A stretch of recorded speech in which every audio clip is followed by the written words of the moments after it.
More Tejas Mk1A likely. Hindustan Aeronautics Limited (HAL) is confident that the Indian Air Force may place additional orders for the Tejas Mk1A fighter jets.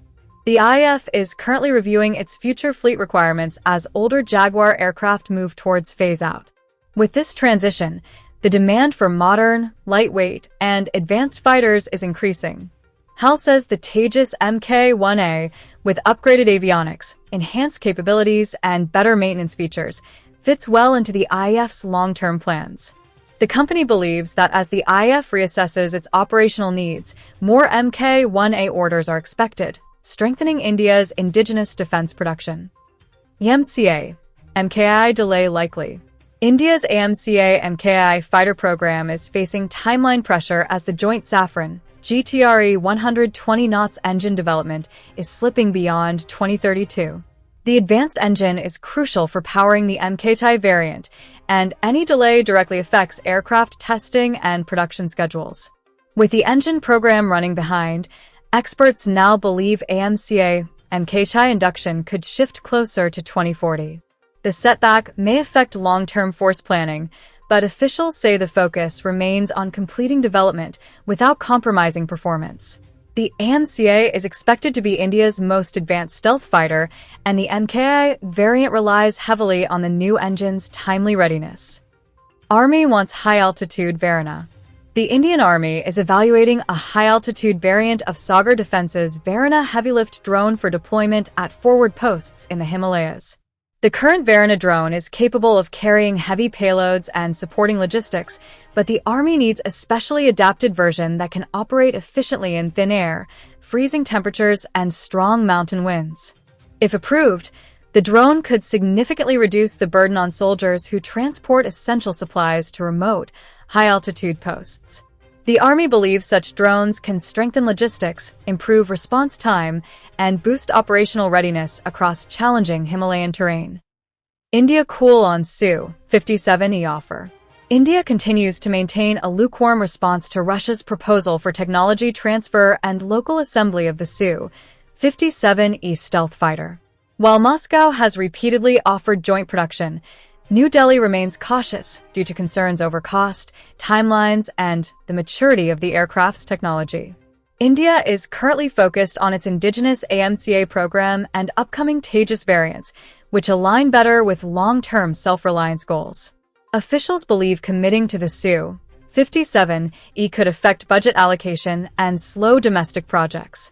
As a result, India is keeping the offer under review, but shows no urgency to proceed. Negev NG-7 delivery in 2026. The Indian Army will begin receiving the first made-in-India Negev NG-7 machine guns in 2026. These guns are being manufactured under a joint production arrangement to boost domestic defense capability. The NG-7 is a modern, reliable 7.62mm light machine gun designed for high firepower and improved accuracy.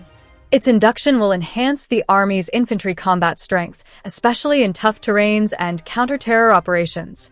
The local production also supports India's Atmanirbhar Bharat goal by reducing dependence on imports. Officials say deliveries will start in phases, ensuring the Army gets upgraded firepower over the next few years. S-400, BrahMos praised. A European defense analyst has claimed that India's S-400 air defense system and BrahMos missile platforms were fully operational and highly effective during Operation Sindoor. According to the assessment, the S-400 successfully strengthened airspace monitoring and interception capability, while BrahMos enhanced India's precision strike options. The analyst noted that the combination of long-range detection and rapid offensive response gave India a strong tactical advantage. Although official details remain limited, the report suggests these systems played a crucial role in maintaining deterrence and operational readiness. The observation also highlights the growing credibility of India's modern missile and air defense network. No standard helmet yet. A Reddit user has shared an RTI response from the Indian Army stating that no standard ballistic helmet has been officially declared so far. The reply confirms that the Army is still evaluating multiple helmet models for protection, comfort, and compatibility with modern equipment. Despite various procurements in recent years, a single officially standardized helmet has not been finalized. This has sparked online discussions about delays in frontline equipment upgrades. Officials say testing and selection take time due to strict safety requirements. Once approved, the standard helmet will be adopted across units to ensure uniform protection for soldiers. Modi, Netanyahu meet soon. Israel's Prime Minister's office has confirmed that PM Benjamin Netanyahu and India's Prime Minister Narendra Modi will meet very soon, following a productive phone call between the two leaders. Both sides discussed strengthening strategic cooperation, ongoing regional developments, and future collaboration in defense, technology, and trade. The phone conversation highlighted the strong partnership between India and Israel, with both leaders expressing commitment to deepen ties further. The upcoming meeting is expected to focus on security cooperation, innovation projects, and expanding economic engagement. Officials say the dialogue reflects the continued trust and shared interests between the two nations. U.S. clears F-16 upgrade. The United States has notified its Congress about a $686 million upgrade package for Pakistan's F-16 fighter fleet. The package includes maintenance, technical support, and advanced equipment to improve the aircraft's operational readiness. U.S. officials say the upgrade is aimed at enhancing Pakistan's counterterrorism capabilities, but the move has triggered strategic discussions in the region, especially in India. The support will ensure Pakistan's F-16s remain fully functional for years, strengthening their combat performance. Once approved, the upgrades will be carried out through authorized U.S. contractors. The notification marks another step in Washington's ongoing military cooperation with Islamabad. Indigo denies crisis claims. Indigo chairman has firmly stated that allegations claiming the airline engineered a crisis are completely untrue. He clarified that the recent disruptions were caused by unavoidable operational challenges, not deliberate actions. The chairman stressed that Indigo is focused on maintaining reliable service and supporting passengers during peak travel periods. He added that the airline is working closely with regulators and partners to stabilize operations and prevent further inconvenience. Indigo has also assured customers that safety and service quality remain top priorities.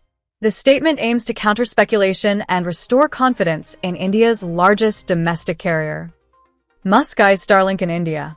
Elon Musk, CEO of SpaceX and Tesla, said he is looking forward to serving India with Starlink, his satellite-based internet service, responding to a post by India's Communications Minister Jyotiraditya Scindia after a meeting with Starlink executives. The talks focused on advancing satellite-powered last-mile connectivity, especially in remote and rural areas, to support India's digital inclusion goals. Starlink is progressing toward launching services in India, with partnerships, licensing efforts, and infrastructure plans underway. The move aims to extend high-speed internet across underserved regions, aligning with the vision of a digitally empowered India. Aircraft skids at Dana. A trainee aircraft skidded off the airstrip at Dana in Madhya Pradesh during a training exercise. The pilot, who was on a solo practice flight, managed to escape safely without any injuries. Officials said the aircraft veered off the runway due to a suspected technical issue, after which emergency teams reached the spot quickly. The plane suffered minor damage, but there was no fire or major risk. An investigation has been launched to determine the exact cause of the incident. Flight training operations at the airstrip continued with necessary safety checks in place. Shukla didn't want to return. Indian Air Force Group Captain Shubhanshu Shukla, the first Indian to visit the International Space Station as part of the Axiom mission said space was so peaceful and the view so incredible that he kind of did not want to come back, while speaking with students at an event in Kolkata. Shukla, who spent 18 days in orbit, highlighted how different real space experience was from training and described the mission as a stepping stone for India's human spaceflight goals, including the Gaganyaan program and future lunar ambitions. His journey reflects India's expanding role in space exploration. India-Malaysia drill begins. India and Malaysia have started Harimau Shakti 2025, a joint military exercise focusing on counterinsurgency and heliborne operations.